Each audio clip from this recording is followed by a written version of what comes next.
Okay, hello everybody. Today let's go ahead and keep talking about solving quadratic equations by undoing. So kind of pick up where we left off last time. So once again, remember to always isolate the square whenever we're solving by undoing. Okay, so let's just go ahead and take a look at a couple more examples. So here we go, 2k squared minus 1 equals 89. So where's my square? Well, there it is. There's the k squared. So I want to isolate that. So then what should I do first? Well, let's first undo the 1, the minus 1. So plus 1 on both sides, I get 90. And then I still want k squared by itself. So let's go ahead and divide it by 2. I get k squared equals 45.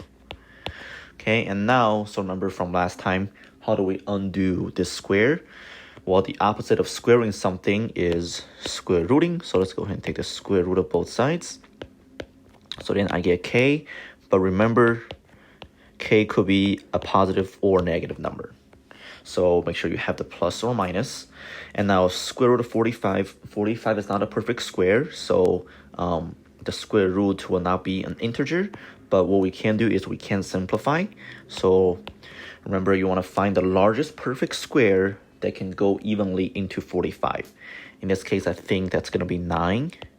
So we can make this 9, square root of 9 times square root of 5, or 3 root 5, because the square root of 9 is 3. So then my answer will be k is equal to plus or minus 3 root 5, and that's it. Okay, so remember to always simplify your square root whenever you can.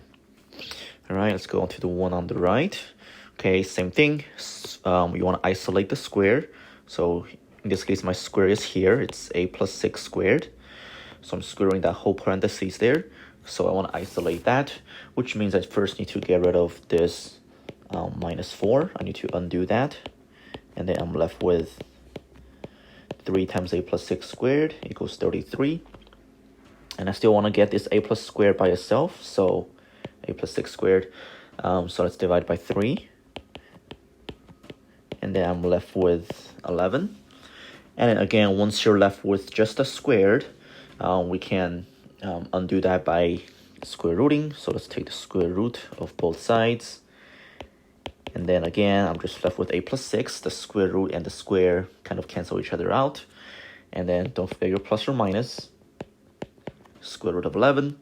And now we would try to simplify the square root of 11, but you'll soon see that there are no perfect squares that can go into 11 evenly. So 4 and 9, those will not work. So then there's nothing to simplify. Let's go ahead and keep going. We want to get a by itself because we're solving for a. So let's go ahead and subtract 6 on both sides. So then I'm left with negative 6 plus or minus the square root of 11. Or you can write this as plus or minus square root of 11 and then minus 6. Either way is okay. And that's it. All right, let's go ahead and take a look at a couple more.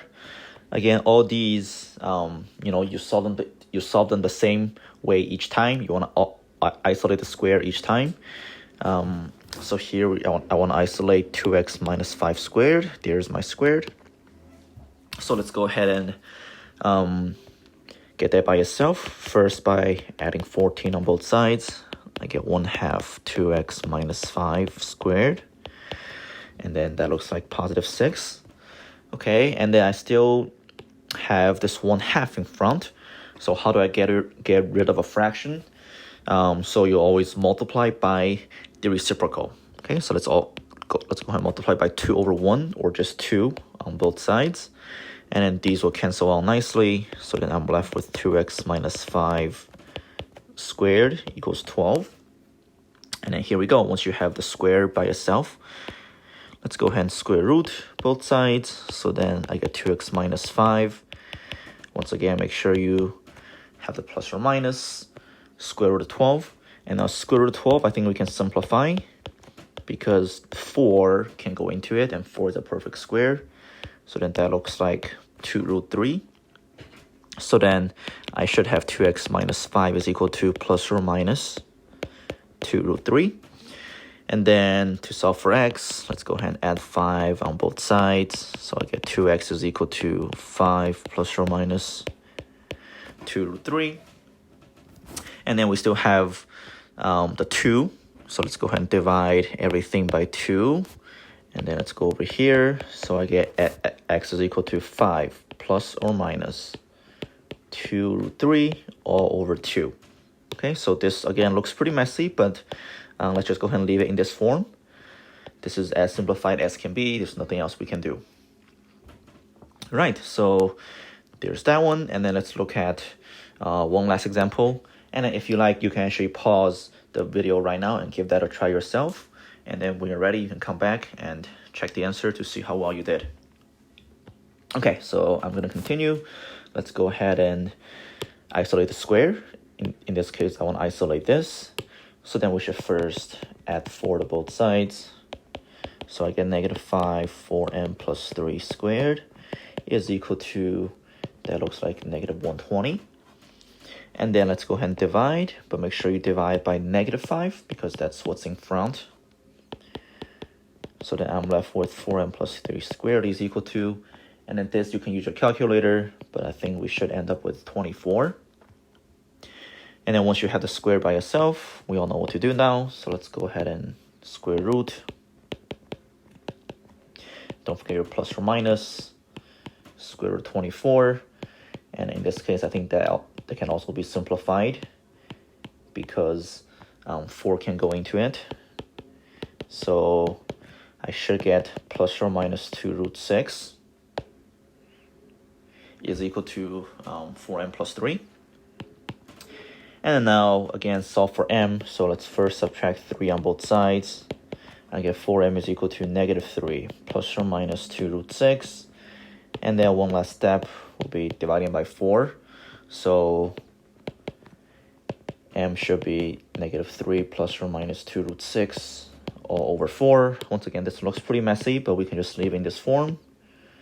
And then we are good to go.